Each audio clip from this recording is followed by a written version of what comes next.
Hello दोस्तों, स्वागत है आपका अपने यूट्यूब चैनल कुंडा एजुकेशन पॉइंट में। मैं धर्मेंद्र कुमार स्वागत करता हूं। पिछली क्लास में हम लोगों ने ये देखा कि एक्ट ऑफ सेटलमेंट में क्या क्या प्रावधान किए गए थे और देखा कि 1781 में जो एक्ट ऑफ सेटलमेंट लाया गया था वह मुख्य रूप से रेगुलेटिंग एक्ट 1773 की कमियों को दूर करने के लिए लाया गया था।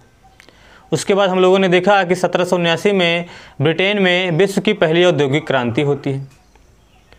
उसके बाद हम लोगों ने देखा कि 1784 में पिट्स के द्वारा एक अधिनियम लाया जाता है जिसे पिट्स इंडिया एक्ट 1784 के नाम से जाना जाता है। उसके बाद ये देखा कि पिट्स इंडिया एक्ट 1784 में क्या क्या प्रावधान किए गए थे।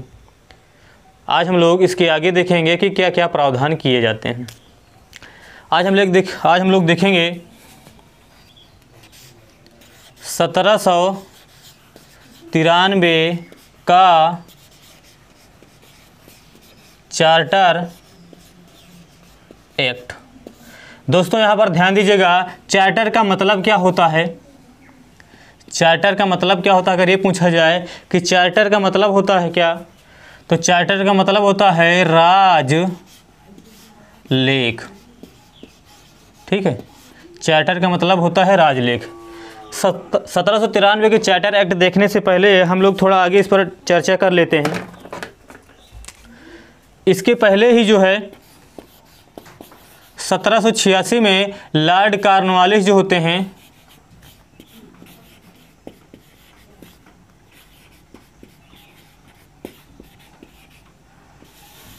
लॉर्ड कॉर्नवालिस जो होते हैं वह बंगाल के गवर्नर जनरल बन जाते हैं।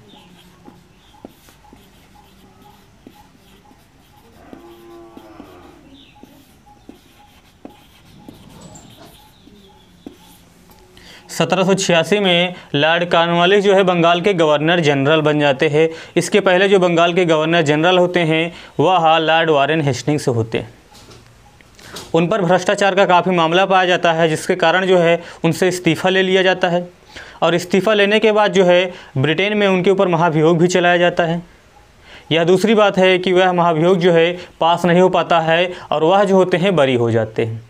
ठीक है, तो लॉर्ड कॉर्नवालिस को मुख्य रूप से इसीलिए भेजा जाता है कि आप जाइए और भारत के शासन प्रशासन या कंपनी की सभी गतिविधियों को इस तरह से कीजिए कि भ्रष्टाचार समाप्त हो जाए।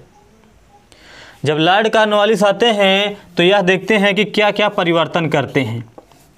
जब लॉर्ड कॉर्नवालिस को भेजा जाता है तो ये कहते हैं कि देखिए 1773 के रेगुलेटिंग एक्ट के माध्यम से जो 4 सदस्यीय कार्यकारी परिषद का गठन किया गया है,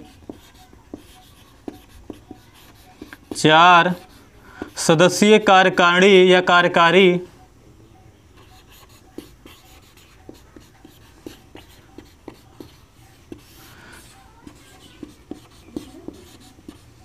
परिषद का जो गठन किया गया है उसमें से आप एक को जो है घटा दीजिए, एक को निकाल दीजिए। ठीक है, एक को निकाल दीजिए। जब एक को निकाल दिया जाता है तो बचते हैं 3। ठीक है, इसके बाद जो है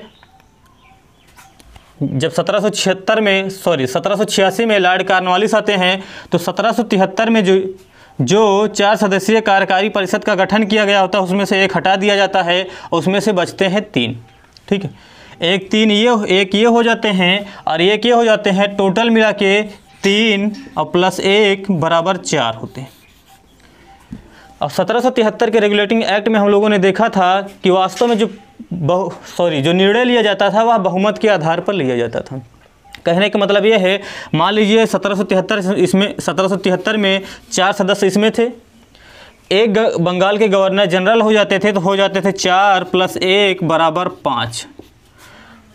5 में मान लीजिए 3 व्यक्ति कुछ और कह रहे हैं और 2 व्यक्ति कुछ और कह रहे हैं, तो जो निर्णय लिया जाता था वह बहुमत के आधार पर लिया जाता था। जो बात मानी जाती थी वह 3 की बात मानी जाती थी। लेकिन 1786 में जब लॉर्ड कॉर्नवालिस आते हैं तो ये कहते हैं कि देखिए, अगर आप हमें भारत में भेजना चाहते हो और भ्रष्टाचार को समाप्त करना चाहते हो तो हमें इस तरह के अधिकार दीजिए कि ये बहुमत वाली प्रक्रिया जो है समाप्त कीजिए। हमें खुद फैसला लेने का अधिकार आप दीजिए। आप हमें खुद फैसला लेने का अधिकार दीजिए, क्योंकि हम तो एक हैं और 3 जो है सदस्यीय कार्यकारिणी के सदस्य रहेंगे। ये 3 लोग जो चाहेंगे वो कर सकते हैं, हमारी तो यहाँ पर कोई बात मानी ही नहीं जाएगी। ठीक है, यहाँ पर हमारी कोई बात मानी ही नहीं जाएगी। इसका परिणाम ये होता है कि इन्हें अधिकार दिया जाता है कि ठीक है, एक काम कीजिए, जो यह फैसला बहुमत से लिया जाता था, अब बहुमत से फैसला नहीं लिया जाएगा, जो भी आप करना चाहो वो आप कर सकते हो। ठीक है, तो 1786 में जब लॉर्ड कॉर्नवालिस आते हैं तो इन्हें जो है वीटो शक्ति दिया जाता है, वीटो शक्ति दिया जाता है, वीटो पावर कह सकते हो। वीटो पावर का मतलब होता है निषेधाधिकार,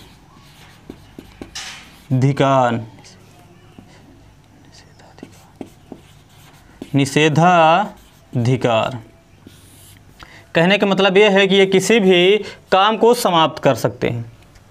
ध्यान दीजिएगा, अगर ये पूछा जाए बंगाल का ऐसा कौन सा गवर्नर जनरल है जिसे वीटो शक्ति दिया गया था, तो याद रखिएगा वह लॉर्ड कॉर्नवालिस ही होते हैं जिसे सबसे पहले वीटो शक्ति दिया जाता है। पहला पॉइंट तो आप लोग ये याद रखिएगा। ठीक है, दूसरे नंबर पे अगर ये पूछा जाए ऐसा कौन सा बंगाल का गवर्नर जनरल था जो 1773 के माध्यम से किए गए 4 सदस्यीय कार्यकारिणी परिषद के एक सदस्य को समाप्त कर देता है, तो वह भी जो हो जाएगा आपके लॉर्ड कॉर्नवालिस ही हो जाएंगे।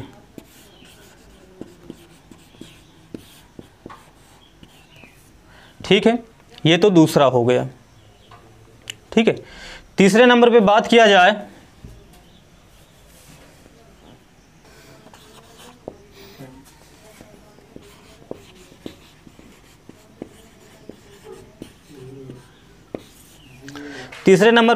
जाए तो ये जो 4 सदस्यीय कार्यकारिणी के एक सदस्य को हटाया जाता है, यह सदस्य जो होता है वह सेनाध्यक्ष होता है। ठीक है, वह जो होता है सेनाध्यक्ष होता है। जब इस सेनाध्यक्ष को हटा दिया जाता है तो इसकी जो शक्ति होती है वह गवर्नर जनरल को दे दिया जाता है। ठीक है, तो दोस्तों अगर ये पूछा जाए बंगाल का ऐसा कौन सा गवर्नर जनरल था जो स्वयं सेनाध्यक्ष था, तो वह भी था लॉर्ड कॉर्नवालिस। ये भी पूछा जा सकता है, सेनाध्यक्ष को कमांडर इन चीफ भी कहा जा सकता है, कमांडर इन चीफ। मतलब दोस्तों यह भी पूछा जा सकता है कि बंगाल का ऐसा कौन सा गवर्नर जनरल था जो सबसे पहला कमांडर इन चीफ था, तो अभी उत्तर हो जाएगा लॉर्ड कॉर्नवालिस। ठीक है, जैसे भारत में वर्तमान समय की बात किया जाए तो कमांडर इन चीफ कौन होता है? वर्तमान में देखा जाए तो भारत का कमांडर इन चीफ कौन होता है? राष्ट्रपति होता है। तो यह प्रावधान 1786 में ही लॉर्ड कॉर्नवालिस ला दिया था। ठीक है, चौथे नंबर पे देखा जाए दोस्तों तो जब वारेन हेस्टिंग्स आया था तो वह उसने एक पद का सृजन किया था जिसे कहा जाता था डीएम या कह सकते हो जिलाधिकारी। और यह जो जिलाधिकारी होता था वह राजस्व प्लस न्याय प्लस प्रशासन या प्लस कह सकते हो पुलिस, इसका सृजन किया था। ठीक है, डीएम का एक सृजन किया था जिसे राजस्व, न्याय, प्रशासन और पुलिस का अधिकार दिया गया था कि आप स्थानीय दृष्टिकोण से इसे सुधार करने का प्रयास कीजिए, आप ये कीजिए। लेकिन जब लॉर्ड कॉर्नवालिस आता है तो यह जो है पुलिस को विशेष अधिकार देता है। ठीक है, वह पुलिस को विशेष अधिकार देता है। वह जो है, देखिए ध्यान से समझिएगा दोस्तों, इसके पहले जो था वह राजस्व, न्याय, प्रशासन और पुलिस जो है जितने भी कार्य करते थे वह डीएम के दिशा निर्देश के अनुसार ही करते थे। इन लोगों को कोई भी अधिकार नहीं दिया गया था। ठीक है, लेकिन जब लॉर्ड कॉर्नवालिस आता है तो कहता है कि अगर पूरा का पूरा भार आप डीएम को ही दे दोगे तो वो क्या क्या करेगा, इसलिए वह जो है पुलिस के मामले में काफ़ी हद तक सुधार करता है और इसकी कार्रवाइयों का जो है काफ़ी व्याख्या करता है कि हाँ पुलिस क्या क्या कर सकता है, क्या क्या नहीं कर सकता है। ठीक है, कहने का मतलब यह है दोस्तों, लॉर्ड कॉर्नवालिस ही था जो सबसे पहले पुलिस के लिए सुधार या पुलिस की कार्रवाइयों के लिए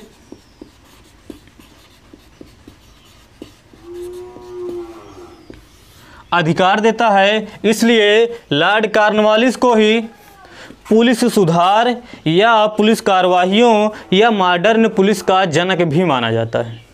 ठीक है दोस्तों, लॉर्ड कॉर्नवालिस को ही पुलिस सुधार, पुलिस कार्रवाइयों या मॉडर्न पुलिस का जनक माना जाता है। पहला काम तो ये कर दिया गया। दूसरे नंबर पे देखा जाए तो लॉर्ड कॉर्नवालिस ने कहा कि डीएम जो है राजस्व भी देखता है, न्याय भी करता है, प्रशासन भी करता है। थोड़ा समझ के चलिएगा दोस्तों, राजस्व का मतलब ये होता है कि डीएम जो है टैक्स वगैरह वसूल करेगा। ठीक है, टैक्स वसूल करेगा, अगर कोई विवाद आता है तो वह न्याय भी करेगा, और शासन प्रशासन तो हम लोगों ने देखा ही था पहले ही क्लास में। ठीक है, मान लीजिए डीएम जो है राजस्व वसूल करता है, किसी व्यक्ति से ज़्यादा राजस्व ले लिया जाता है या टैक्स ले लिया जाता है, किसी व्यक्ति से कम ले लिया जाता है। इसका मतलब ये है कि यह समानता के नियम का उल्लंघन है। इसका मतलब ये है कि अगर किसी व्यक्ति से ज़्यादा टैक्स लिया जाएगा तो वह न्याय मांगने के लिए न्यायपालिका के पास जाएगा। मान लीजिए यहाँ पर डीएम ने किसी व्यक्ति से ज़्यादा टैक्स ले लिया और यहाँ पर जिस व्यक्ति से लेता है वह न्यायपालिका के पास जाता है न्याय मांगने कि वास्तव में डीएम जो है हमसे ज़्यादा राजस्व ले रहे हैं और इनसे कम ले रहे हैं। अब जब यहाँ पर न्याय के पास जाएंगे तो यहाँ पर देखेंगे कि यहाँ पर भी डीएम बैठा हुआ है, तो ये फैसला हो सकता है। इसका मतलब ये है कि यहाँ पर जो फैसला आएगा वह सही नहीं आएगा। इसलिए जब लॉर्ड कॉर्नवालिस आता है वह न्यायपालिका को या कह सकते हो न्याय को अलग कर देता है। ठीक है दोस्तों, ठीक है दोस्तों, कहने का मतलब यह है कि लॉर्ड कॉर्नवालिस ही ऐसा व्यक्ति था जो सबसे पहले कार्यपालिका और न्यायपालिका को अलग करता है। डीएम का इसका मतलब ये हो गया कार्यपालिका, इसका मतलब हो गया कार्यपालिका और ये हो गया न्यायपालिका। अब यहाँ से कार्यपालिका अपना काम करेगी और न्यायपालिका जो है अपना काम करेगी। तो दोस्तों अगर ये पूछा जाए ऐसा बंगाल का कौन सा पहला गवर्नर जनरल था जो कार्यपालिका को न्यायपालिका से पृथक किया था, तो वह भी था लॉर्ड कॉर्नवालिस। ठीक है दोस्तों, लॉर्ड कॉर्नवालिस ने एक संहिता चलाया था जिसका नाम था शक्तियों के पृथक्करण का सिद्धांत, मतलब सेपरेशन ऑफ पावर। अगर ये पूछा जाए कि लॉर्ड कॉर्नवालिस द्वारा एक संहिता चलाया गया था, उस संहिता का कोड क्या था या उस संहिता का नाम क्या था, वह संहिता सिद्धांत क्या था, तो वह था शक्तियों के पृथक्करण का सिद्धांत। और यह जो शक्तियों के पृथक्करण का सिद्धांत था यह यही था क्योंकि लॉर्ड कॉर्नवालिस ने ही सबसे पहले राजस्व प्रशासन को न्यायपालिका से अलग कर दिया था, या यह कह सकते हो कि कार्यपालिका को न्यायपालिका से अलग कर दिया गया था। इसीलिए सबसे पहले कार्यपालिका का अपना एक अलग काम बताया और न्यायपालिका के अपने एक अलग काम बताया। दोस्तों ये भी हम लोगों ने देखा कि लॉर्ड कॉर्नवालिस जब 1786 में आता है तो वह पूरा यह प्रयास करता है कि भारत से भ्रष्टाचार को समाप्त किया जाए, जिसके लिए वह यह भी कहता है कि वास्तव में जो कार्यकारिणी बहुमत से मत लेती है उसको हमें एकाधिकार दिया जाए कि हम जो चाहे वह फैसला ले सकें। उसके बाद उसमें से एक सदस्य को हटा देता है और उसका पद जो होता है वह अपने स्वयं लेता है अपने ऊपर। और यह जो होता है पहला गवर्नर जनरल होता है जो स्वयं कमांडर इन चीफ होता है। ठीक है, सेनाध्यक्ष को हटा के स्वयं सेनाध्यक्ष बनता है, लेकिन एग्जाम में सेनाध्यक्ष न देकर कमांडर इन चीफ दिया जाता है। तो अगर ये पूछा जाए बंगाल का ऐसा कौन सा गवर्नर जनरल था जो पहला कमांडर इन चीफ था, तो वह था लॉर्ड कॉर्नवालिस। उसके बाद हम लोगों ने देखा कि लॉर्ड कॉर्नवालिस ही पहला ऐसा गवर्नर जनरल था जिसने वीटो शक्ति का प्रयोग किया। उसके बाद ये देखा कि कार्यकारी से एक सदस्य निकाला था, सेनाध्यक्ष ये भी बता ही दिया गया और ये है हम लोगों ने देख ही लिया। ध्यान दीजिएगा, लॉर्ड कॉर्नवालिस को ही सिविल सेवा का जनक भी माना जाता है। सिविल सेवा का जनक भी माना जाता है। वास्तव में यह उस समय जो सिविल सेवा हुआ करता था वह भारत का सिविल सेवा नहीं हुआ करता था, क्योंकि उस समय जो भी काम करते थे वह भारतीय सिविल सेवा के अंतर्गत नहीं काम करते थे, वह ईस्ट इंडिया कंपनी के उच्च अधिकार पद पर काम करते थे। ठीक है, वह वास्तव में ईस्ट इंडिया कंपनी के उच्च पद पर काम करते थे। ठीक है, चलिए इसके बाद हम लोग देखेंगे 1793 का चार्टर एक्ट। ये आपके इतिहास के दृष्टिकोण से भी इम्पोर्टेंट था और पॉलिटी के दृष्टिकोण से भी इम्पोर्टेंट था। तो दोस्तों अब हम लोग ये देखेंगे कि चार्टर एक्ट 1793 में क्या क्या प्रावधान किए गए थे। इसके पहले थोड़ा समझिएगा दोस्तों, 1779 में ब्रिटेन में विश्व की पहली औद्योगिक क्रांति होती है। औद्योगिक क्रांति का आशय ये है कि पहले भी सामानों का उत्पादन होता था, लेकिन अब जो सामान का उत्पादन होता था वह बड़े बड़े फैक्ट्रियों के माध्यम से होता था।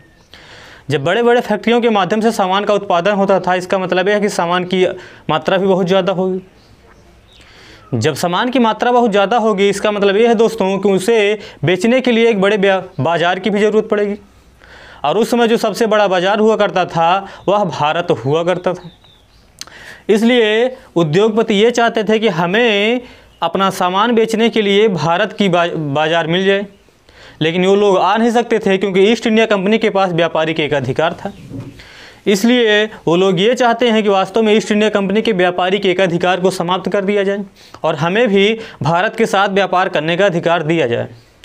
और धीरे धीरे यहाँ से लोग काफ़ी पैसे लेकर जाते हैं, वहाँ पर कंस्ट्रक्शन वगैरह करते हैं और देखते हैं वहाँ के नागरिक जो होते हैं, वहाँ की जनता भी जो होती है कि देखते हैं कि जो भारत से आ रहा है यहाँ पर काफ़ी अमीर है, तो वहाँ की जो जनता भी होती है वो भी चाहते हैं कि वास्तव में कि ईस्ट इंडिया कंपनी के व्यापारिक एकाधिकार को समाप्त कर दिया जाए और ब्रिटेन के सभी नागरिकों को भारत के साथ व्यापार करने का अधिकार दिया जाए। ठीक है दोस्तों, और धीरे धीरे यहाँ पर कंपनी प्रशासन भी कर रही थी, व्यापार भी कर रही थी।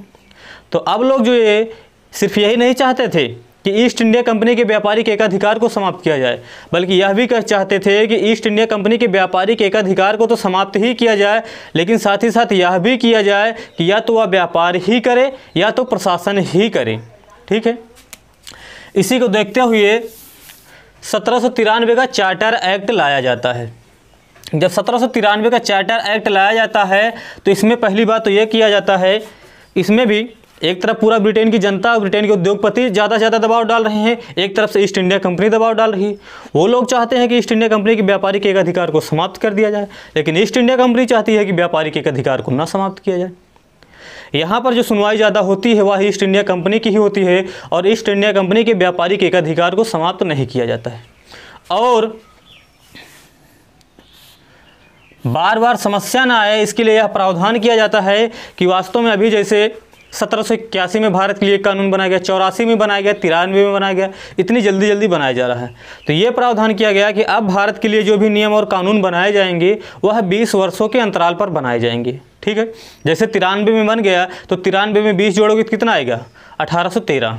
1813 में बनाया जाएगा, 1813 में जब 20 जोड़ोगे तो वह 1833 आएगा, जब 1833 में 20 जोड़ोगे तो 1853 आएगा। ठीक है, इसके माध्यम से ये प्रावधान किया गया कि भारत के लिए जो भी नियम कानून बनाए जाएंगे वह 20 वर्षों के अंतराल पर बनाया जाएगा। इससे फ़ायदा ये होगा कि उधर उद्योगपति भी सरकार के ऊपर ज़्यादा दबाव नहीं डाल सकते कि जल्दी बनाइए, क्योंकि ये कह सकते हैं कि वास्तव में 20 वर्ष का जो है 20 वर्ष के पहले कानून नहीं बनाया जा सकता। इधर जो है ईस्ट इंडिया कंपनी को भी फ़ायदा होगा कि कम से कम 20 साल तक तो हमारे पास व्यापारिक एकाधिकार और प्रशासन का पूरा अधिकार बना ही रहेगा। ठीक है, तो पहला ये किया गया, जो भी नियम कानून बनाए जाएंगे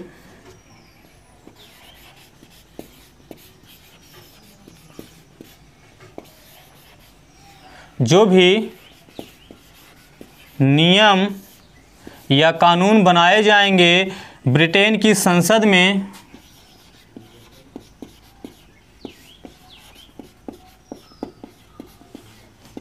वह 20 वर्षों के अंतराल पर बनाया जाएगा। 20 वर्षों के अंतराल पर बनाया जाएगा। ये तो कर दिया गया। इसी के अंतर्गत हम लोगों ने देखा कि जैसे 1813 में लाया जाता है, उसके बाद जो है 1833 में लाया जाता है, उसी के बाद 1833 के बाद 1853 में लाया जाता है, और इसके बाद जो है 1873 में लाया जाना था, लेकिन इसी के बीच में जो हो जाता है 1857 की क्रांति। ये हम लोग आगे देखेंगे। ठीक है, चलिए, पहला तो प्रावधान ये कर दिया गया कि भारत के लिए जो भी नियम और कानून बनाए जाएंगे वह 20 वर्षों के अंतराल पर बनाया जाएगा। और यहाँ पर ईस्ट इंडिया कंपनी के व्यापारिक एकाधिकार और व्यापारिक अधिकार को किसी भी प्रकार से क्षति नहीं पहुँचाया जाता है या किसी भी प्रकार से कोई भी शक्ति समाप्त नहीं किया जाता है। और ईस्ट इंडिया कंपनी को ये कहा जाता है कि वास्तव में आपको व्यापारिक अधिकार जो है 20 वर्ष के लिए आगे बढ़ाया जाता है, लेकिन 20 वर्षों के बाद जो है आपके व्यापारिक एकाधिकार को समाप्त किया जा सकता है। यहाँ पर चेतावनी दे दिया जाता है कि यहाँ तक तो नहीं समाप्त किया गया है, क्योंकि उद्योगपति अभी भी थोड़ा सा कमज़ोर हैं, लेकिन दबाव ज़्यादा पड़ेगी, जनता के द्वारा भी दबाव ज़्यादा पड़ेगा, तो आपके व्यापारिक एकाधिकार और व्यापारिक अधिकार दोनों को समाप्त किया जा सकता है। ठीक है, इसका मतलब ये है कि इसके माध्यम से व्यापारिक अधिकार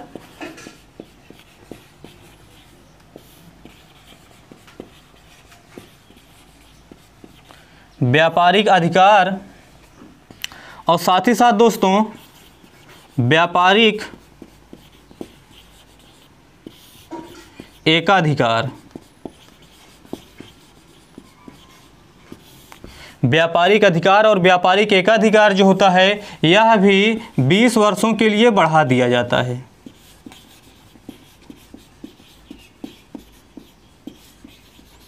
ध्यान दीजिएगा दोस्तों,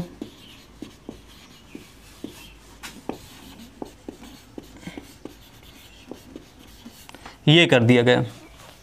साथ ही साथ ये प्रावधान किया गया कि आपके लिए इतना किया जा रहा है, तो आप जो है कंपनी के जितने भी अधिकारी होंगे,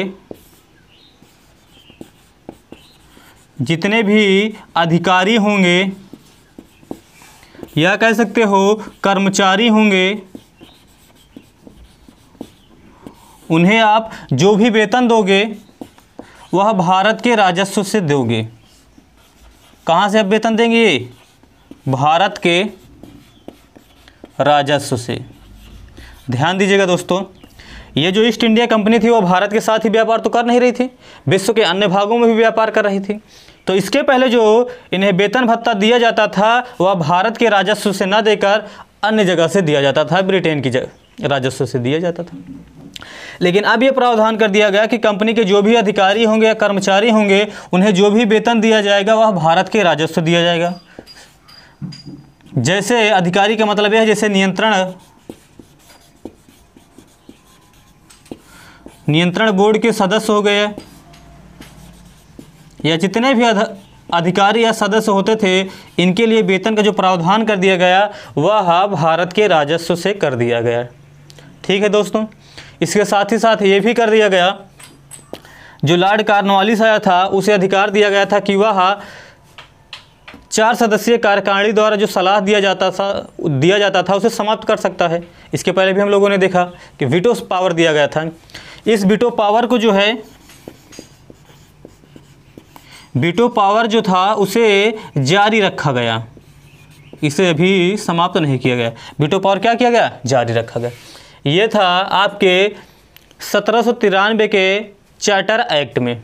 ठीक है दोस्तों, जब 1793 का चार्टर एक्ट लाया जाता है, इसके बाद जो चार्टर एक्ट लाना था वह 1813 में लाना था। अब धीरे धीरे जो है जैसे जैसे समय बीतता जाता है तो ब्रिटेन की जनता और उद्योगपति फिर से यह चाहते हैं कि ईस्ट इंडिया कंपनी के व्यापारिक एकाधिकार को समाप्त किया जाए, चाहे जैसे किया जाए। लेकिन ईस्ट इंडिया कंपनी भी चाहेगी कि ईस्ट इंडिया हो सके, भाई यहाँ पर चेतावनी तो दे दिया गया था, लेकिन ईस्ट इंडिया कंपनी अभी भी चाहेगी कि अगर संभव हो तो व्यापारिक एकाधिकार को ना समाप्त किया जाए। ठीक है, संभव हो तो व्यापारिक एकाधिकार को ना समाप्त किया जाए। दोनों तरफ से दबाव डाले जाते हैं। उसके बाद देखते हैं कि वास्तव में चार्टर एक्ट 1813 में क्या किया गया। यहाँ पर समझिएगा 1793 के बाद जो चार्टर एक्ट आता है वह चार्टर एक्ट 1813 में आता है। अब हम लोग देखेंगे कि चार्टर एक्ट 1813 में क्या क्या प्रावधान किए गए थे।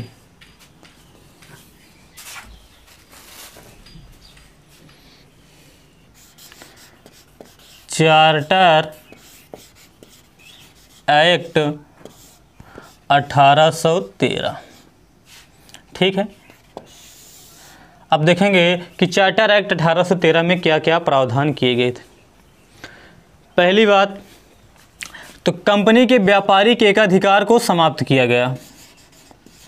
ध्यान दीजिएगा, कंपनी के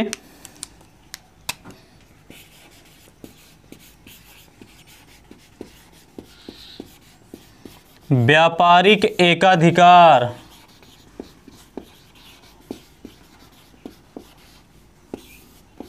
समाप्त किए गए। लेकिन दोस्तों अभी भी चीन के साथ व्यापार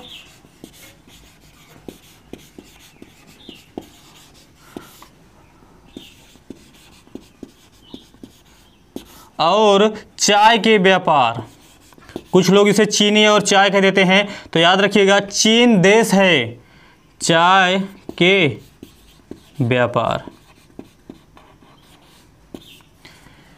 कंपनी के व्यापारिक एकाधिकार को तो समाप्त कर दिया जाता है चार्टर एक्ट 1813 के माध्यम से, लेकिन चीन के साथ व्यापार मतलब अभी भी जो ईस्ट इंडिया कंपनी है वह जो ईस्ट इंडिया कंपनी है वह चीन के साथ व्यापार करेगी। ईस्ट इंडिया कंपनी के अलावा कोई भी अन्य कंपनी चीन के साथ व्यापार नहीं कर सकती।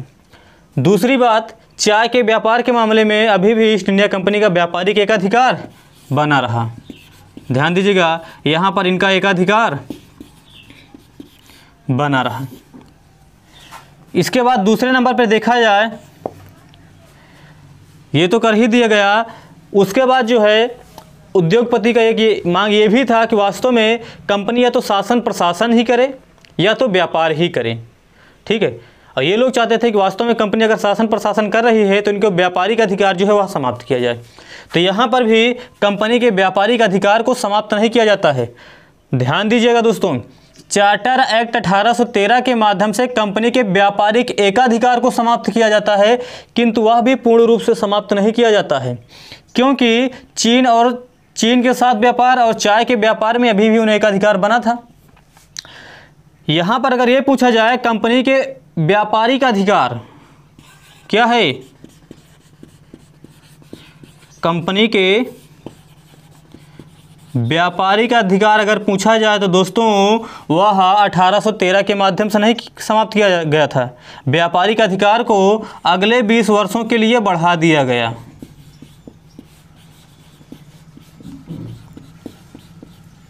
कहा गया कि अभी जो है कंपनी ही व्यापार भी करेगी और शासन प्रशासन भी करेगी, क्योंकि व्यापारिक अधिकार को 20 वर्षों के लिए बढ़ा दिया गया। अभी भी ब्रिटेन की जनता और उद्योगपति ये चाहते हैं कि या तो यह शासन ही करे या तो व्यापार ही करे। ठीक है, लेकिन ब्रिटेन के संसद द्वारा जो है व्यापारिक अधिकार को भी विशेष 20 वर्ष के लिए बढ़ा दिया जाता है और कंपनी के व्यापारिक एकाधिकार को समाप्त करके चीन के साथ व्यापार और चाय के व्यापार पर एकाधिकार बना रहने दिया जाता है। ठीक है, अब हम लोग देखते हैं आगे। तीसरे नंबर पर दोस्तों देखा जाए तो ये कहा गया कि ईस्ट इंडिया कंपनी जो है भारत के शिक्षा के लिए 1 लाख रुपए प्रतिवर्ष खर्च करेगी। ठीक है, भारतीय शिक्षा के लिए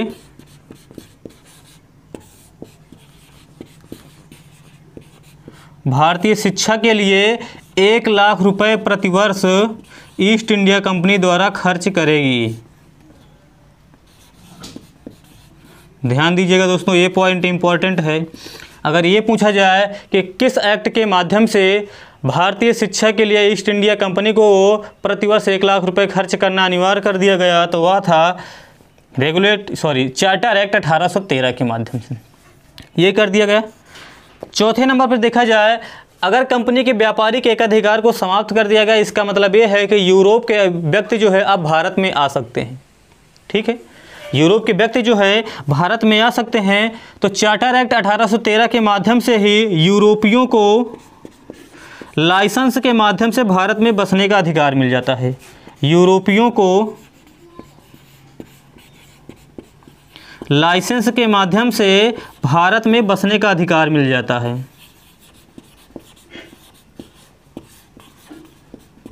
ठीक है दोस्तों, ये प्रावधान कर दिया गया है। साथ ही साथ एक प्रावधान ये कह दिया गया है कि जो ईसाई मिशनरी हैं, मिशनरी कहने का मतलब यह है जो धर्म प्रचार करने वाले हैं, इन्हें भी अपने धर्म प्रचार करने का अधिकार दे दिया गया। ईसाई मिशनरी को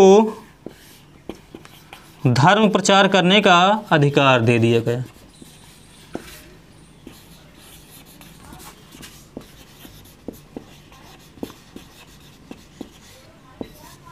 ठीक है दोस्तों, ये था।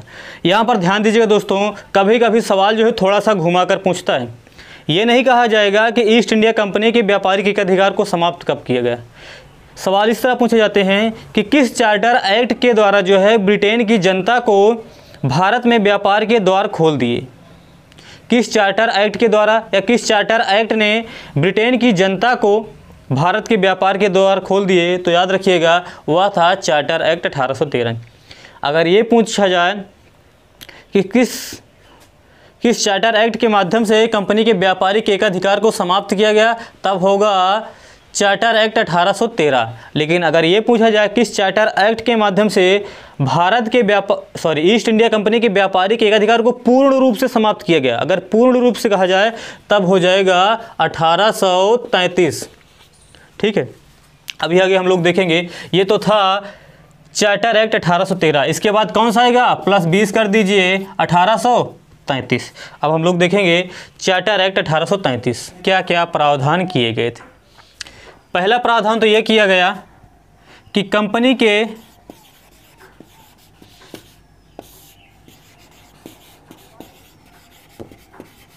व्यापारिक एकाधिकार को पूर्ण रूप से समाप्त कर दिया गया। व्यापारिक एकाधिकार को पूर्ण रूप से समाप्त कर दिया गया। तो दोस्तों अगर यह पूछा जाए कि कंपनी के व्यापारिक एकाधिकार को पूर्ण रूप से कब समाप्त किया गया, तब 1813 नहीं 1833 करेंगे। और अगर ये पूछा जाए कब एकाधिकार को, तब 13, और कब पूर्ण रूप से समाप्त, तब जो है 1833। दूसरे नंबर पे देखा जाए दोस्तों तो ये कर दिया गया कि कंपनी के व्यापारिक एकाधिकार को भी समाप्त कर दिया गया। कंपनी के व्यापारिक अधिकार, व्यापारिक अधिकार को भी समाप्त कर दिया गया। इन लोगों को ऑप्शन ये था, या तो आप व्यापार ही कीजिए या तो आप शासन प्रशासन ही कीजिए। लेकिन व्यापार करने के लिए तो बहुत सारे लोग आ गए थे, तो व्यापार में उतना लाभ था नहीं, इसलिए कंपनी के व्यापारिक अधिकार को समाप्त करके पूरा का पूरा इन लोगों को काम दे दिया गया कि आप सिर्फ और सिर्फ जो है शासन प्रशासन ही देखिए, प्रशासन या राजनीति कीजिए।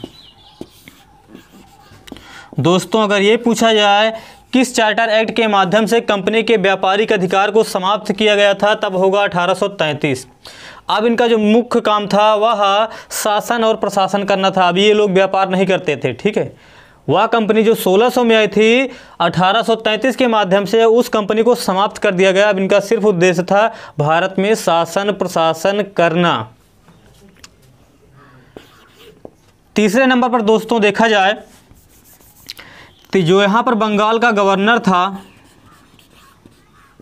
बंगाल का गवर्नर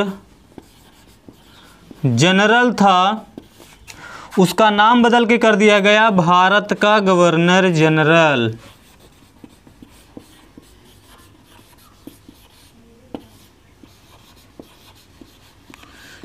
ठीक है दोस्तों, जो बंगाल का गवर्नर जनरल हुआ करता था वह भारत का गवर्नर जनरल हो जाता है, क्योंकि 1833 आते आते जो है ईस्ट इंडिया कंपनी जो है काफ़ी क्षेत्रों को जीत लेती है। जब काफ़ी क्षेत्रों को जीत लेती है तब इनका शासन प्रशासन सिर्फ बंगाल के लिए तो था नहीं, अब पूरे जितना क्षेत्र जीती थी सबके लिए था। इसलिए ये ना लगे कि ये बंगाल तक ही सीमित है, इसलिए इनका नाम जो है बदलकर बंगाल के गवर्नर जनरल से भारत के गवर्नर जनरल कर दिया जाता है। ठीक है, और उस समय जो बंगाल का गवर्नर जनरल होता है वह होता है लॉर्ड विलियम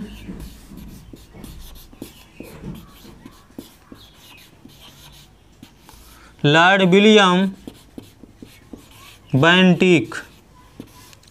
फिर वही बात आई दोस्तों जो 1773 के एक्ट में पढ़ा था। अगर ये पूछा जाए बंगाल का अंतिम गवर्नर, तब हो जाएगा आपका लॉर्ड विलियम बेंटिक। ये पूछा जाए भारत का प्रथम गवर्नर जनरल, तो वह भी हो जाएंगे लॉर्ड विलियम बेंटिंक, क्योंकि यही पहले थे। इनके नाम में परिवर्तन कर दिया गया, बाकी है वही। तो पहले जो बंगाल के गवर्नर जनरल हुआ करते थे, अब उन्हीं का नाम बदल गया, हो गया भारत का गवर्नर जनरल। ठीक है। अगर ये पूछा जाए बंगाल का अंतिम गवर्नर जनरल कौन था, तो वह लॉर्ड विलियम बेंटिक।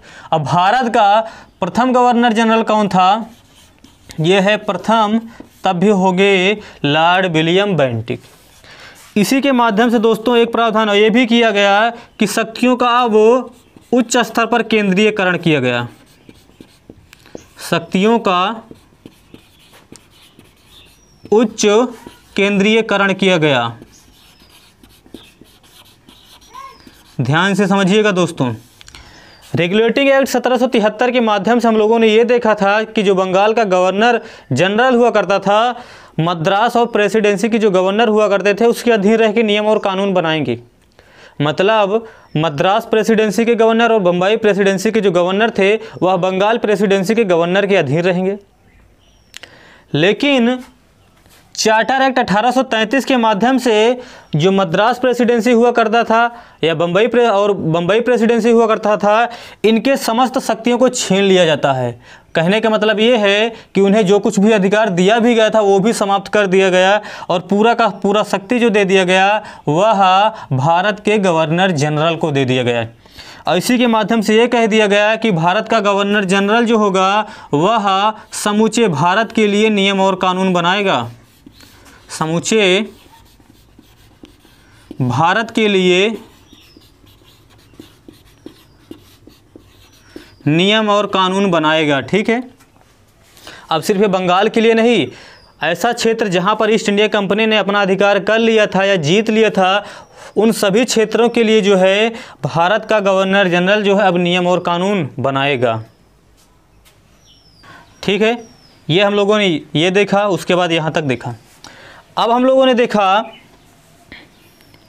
कि जब 1786 में लॉर्ड कॉर्नवालिस आता है तो वह कार्यकारिणी परिषद के एक सदस्य के पद को हटा देता है और कहता है कि वास्तव में ये पद हमें ही दिया जाए। ठीक है। जब चार्टर एक्ट 1833 आता है तो उस पद को एक बार फिर से जोड़ दिया जाता है।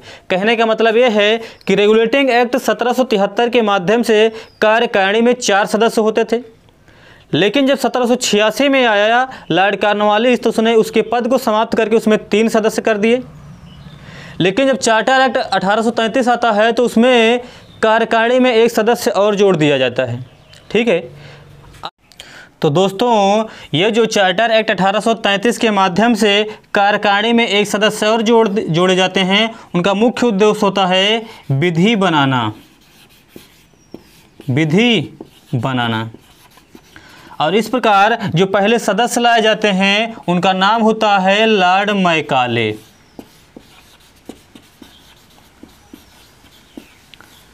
लॉर्ड मैकाले की अध्यक्षता में ही पहले विधि आयोग का भी गठन किया जाता है। तो दोस्तों अगर ये पूछा जाए किस गवर्नर जनरल की अध्यक्षता में पहले विधि आयोग का गठन किया गया था तो वह थे लॉर्ड मैकाले। ठीक है। हम लोगों ने देखा कि चार्टर एक्ट 1833 में कि कंपनी के व्यापारिक एकाधिकार को पूर्ण रूप से समाप्त कर दिया गया। ठीक है। कंपनी के व्यापारिक अधिकार को भी समाप्त कर दिया गया और ये कहा गया कि अब जो है आप सिर्फ और सिर्फ शासन प्रशासन ही करेंगे। उसके बाद देखा कि बंगाल के गवर्नर का नाम बदल के भारत का गवर्नर जनरल कर दिया गया और ये जो है लॉर्ड विलियम बेंटिक ऐसे पहले गवर्नर जनरल होते हैं जो भारत का गवर्नर जनरल बनते हैं। ठीक है। शक्तियों का केंद्रीकरण किया गया। कहने का मतलब यह है समूचे भारत के लिए जो नियम और कानून बनाने का अधिकार था वह भारत के गवर्नर जनरल को दे दिया गया। अन्य व्यक्ति जैसे मद्रास के गवर्नर हुआ करते थे, बम्बई के गवर्नर हुआ करते थे, इन्हें जो अधिकार दिया भी गया था वह पूर्ण रूप से समाप्त कर दिया गया। ठीक है। उसके बाद देखा कि जो कार्यकारिणी के सदस्य थे उसमें 1 सदस्य और जोड़ दिया गया, मतलब ये 4 सदस्य फिर से पूरे हो गए। और इस प्रकार जो पहले सदस्य आते हैं वह होते हैं लॉर्ड मैकाले। इन्हीं की अध्यक्षता में पहले विधि आयोग का भी गठन किया जाता है। तो आगे जो है नेक्स्ट वीडियो में देखेंगे। तो दोस्तों वीडियो कैसा लगा ये कमेंट करके ज़रूर बताइएगा। पसंद आए तो लाइक कीजिएगा, शेयर कीजिएगा और चैनल को सब्सक्राइब कर लीजिएगा। सब्सक्राइब करने के बाद बेल आइकन की घंटी जरूर बजा दीजिएगा ताकि जब भी वीडियो अपलोड किया जाए तो उसकी नोटिफिकेशन आपको मिल जाए। धन्यवाद।